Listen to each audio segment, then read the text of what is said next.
The way that we think about conflict is completely wrong.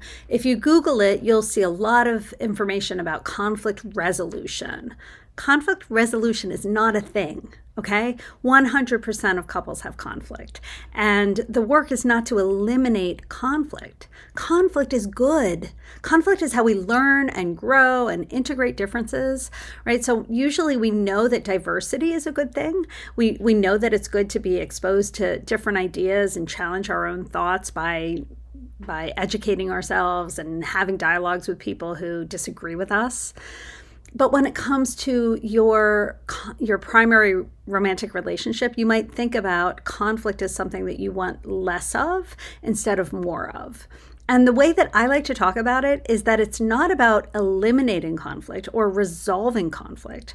The work is to embrace conflict, understand that it's good to have differences, and it's really, really crucial for any healthy relationship to have a way to talk about differences insofar as you're both learning from the other person, hearing their point of view, integrating their perspective, listening to their requests, finding compromises. All of those things are the things that create deep, rich, true intimacy and transformation, right? If we don't dialogue with people who disagree with us, then we don't grow.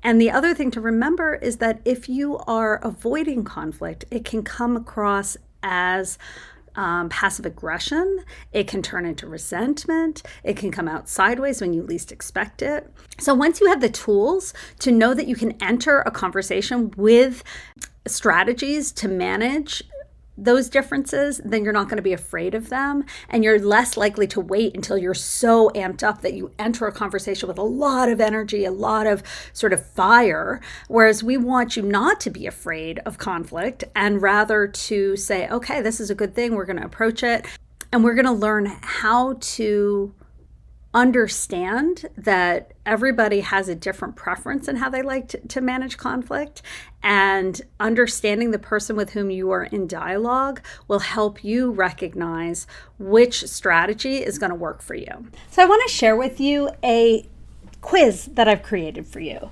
and it is a quiz about your preferred conflict style. And this is based on John Gottman's research. And there are 3 preferred conflict styles.